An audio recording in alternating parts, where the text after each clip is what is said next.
বলে বলে বাতের মতো উতরাইতে থাকবে, জিহ্বাটা কুকুরের মতো বাহির হয়ে যাবে। উপায় নাই, উপায় নাই, একটা দুইটা দিন নয় গো, 50,000 বছর উপায় থাকবে না। যুবক ভাই, সেদিন আপনাকে কেউ সুপারিশ করতে পারবে না। আল্লাহ বলেন ইয়াউমা ইয়াফিরুল মারউ মিন আখিহি ওয়া উম্মিহি ওয়া আবিহি ওয়া সাহিবাতিহি ওয়া বানিহি। কিয়ামতের মাঠে কেউ কারো হবে না, মা তার সন্তানের পরিচয় দিবে না, বাবা তার সন্তানের পরিচয় দিবে না, কেউ কারো হবে না, কেউ কারো হবে না। যুবক ভাইরা আমার কথা নয়, কোরআনের কথা, কেউ কারো হবে না। ভাববেন না বলে একটা মুড়া ফির ধরছি, চিকন ফির ধরছি, জড়া ধরছি, ল্যাংটা ধরছি। আল্লাহর কসম কেউ কারো হবে না। কোরআনে বলছেন কেউ কারো হবে না। সেদিন একমাত্র সুপারিশের অর্ডার পাবেন স্বয়ং সমস্ত নবী কুলের সম্রাট নবী মুহাম্মদুর রাসূলুল্লাহ সাল্লাল্লাহু আলাইহি ওয়াসাল্লাম। সুপারিশ যদি করতে চায় পয়গম্বর করবে, এছাড়া কোনো পীর ফকির সুপারিশ করার যোগ্য নেই। কথা কোন ঠিক নেই। আদম থেকে লইয়া ঈসা রূহুল্লাহ পর্যন্ত সমস্ত নবীদের মুখে একটা কথা থাকবে, ইয়া রাব্বি নাফসি নাফসি। আদম নবী যদি বলে ইয়া রাব্বি নাফসি, ইব্রাহিম নবী যদি বলে ইয়া রাব্বি নাফসি, লক্ষ লক্ষ নবী রাসূলগণ যদি বলে ইয়া রাব্বি নাফসি, তাহলে আমরার ফিরে না কি হইব? ফিরে আপনারে জান্নাতে লয়ে যাইব। যুবক ভাইরা আমার, পীর শব্দটা বাংলায় অর্থ তুললে হয় উস্তাদ। বলুন কি? উস্তাদের কাজ হলো শিক্ষা দেওয়া। উস্তাদের কাজ কি? আমরা পীরের বিরুদ্ধে নয়, হক্কানি উস্তাদ যারা আছে তারা মুরিদানকে শিক্ষা দেয়, তাই আমাদের কাজ হলো শিক্ষা দেওয়া।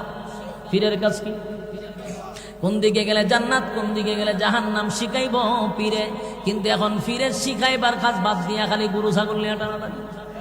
আমার যুবক ভাই, তাহলে এবার মনোযোগ দিয়ে শুনেন, হাসরের মাঠে তো কেউ কাউরে সুপারিশ করবে না।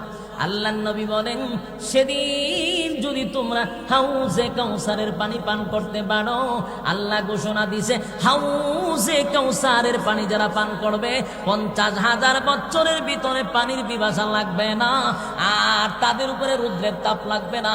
আরশের ছায়ার নিচে আল্লাহ বলেন তাদেরকে বসার ব্যবস্থা করে দিব।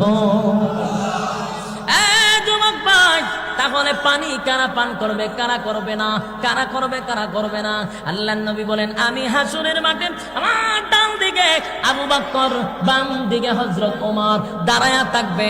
আমি এক পেয়ালা পানি লইয়া উম্মতের মুখে দিব, উম্মত পানি পান করে হাসরের মাঠে যাবে।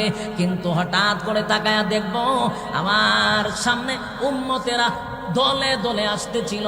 হঠাৎ করে উম্মতের মাঝখানে একটা পর্দা পড়ে যাবে। আমি আমার উম্মতকে দেখব না, আমি আমার উম্মতকে দেখব না, উম্মতরাও আমাকে দেখবে না। এমন একটা পরিস্থিতি যখন হবে, চিৎকার দেওয়া শুরু করবে পয়গম্বর, আর বলবে মালিক রে, আমি তো আপনার কাছে হাউজে কাউসার চাই নাই, আপনি আমাকে গিফট করছেন, আপনি আমারে দান করছেন, কিন্তু উম্মতেরা পানি পান করতে চায়, মাঝখানে কেন পর্দা ফালাইলেন? আমি কেন দেখি না, তারা কেন দেখে না, আমিও কেন দেখি না? আল্লাহ তখন আওয়াজ দিবে হাবিব, আমি আল্লাহ যা জানি আপনি তা জানেন না। আমি কেন পর্দা ফালাইলাম? কারণ আপনি দুনিয়ার থেকে বিদায় হওয়ার পরে আপনার দান্দান ভাঙ্গা ইসলাম, আপনার রেখে যাওয়া ইসলাম, আপনার সেই ইসলাম এই সমস্ত লোকরা মানে নাই। তারা মন গড়া ইসলাম পালন করছে, তাদের মন গড়া ইসলাম পালন করছে। যদি জিগায় পাইছত কই হয় বাপ দাদা কইরা গেছে, এরা বাপ দাদার দোহাই দিছে, কোরআন সুন্নাহর দোহাই দেয় নাই, তারা ইসলামটারে বিকৃত করে চলছে। তাই আমি আল্লাহ তাদেরকে আপনার বরকতি হাতের পানি পান করাবো না। যারা পানি পান করছে তারা আপনার তরিকা মাইনা চলছে, এই জন্য আপনার হাতের পানি পান করাইছি। আর যাদের সামনে পর্দা ফালাইছি তারা আপনার ইসলামটাকে বিকৃত করছে, মন গড়া জিন্দেগি চালাইছে, এই জন্য আমি তাদেরকে পানি পান করতে দেই নাই। আল্লাহর হাবিব সেদিন চোখের পানিগুলো ছেড়ে দিয়া বলবে মালিক, এই উম্মতের জন্য আমি নবীর শরীর থেকে রক্ত জড়াইছি, এই উম্মতের জন্য দান দান ভাঙছি, উহুদের ময়দানে রক্তাক্ত হয়েছি, তায়েফের ময়দানে রক্তাক্ত হয়েছি। আর আমি চলে আসার পরে আমার রক্ত মাখা ইসলাম পালন করে নাই, রক্ত মাখা ইসলাম পালন করে নাই। আল্লাহর নবী রাগান্বিত হয়ে বলবেন, সুহকান সুহকান লিমান গায়রা বাদি, দূর হয়ে যা, দূর হয়ে যা, এমন উম্মতের আমার কোনো দরকার নাই।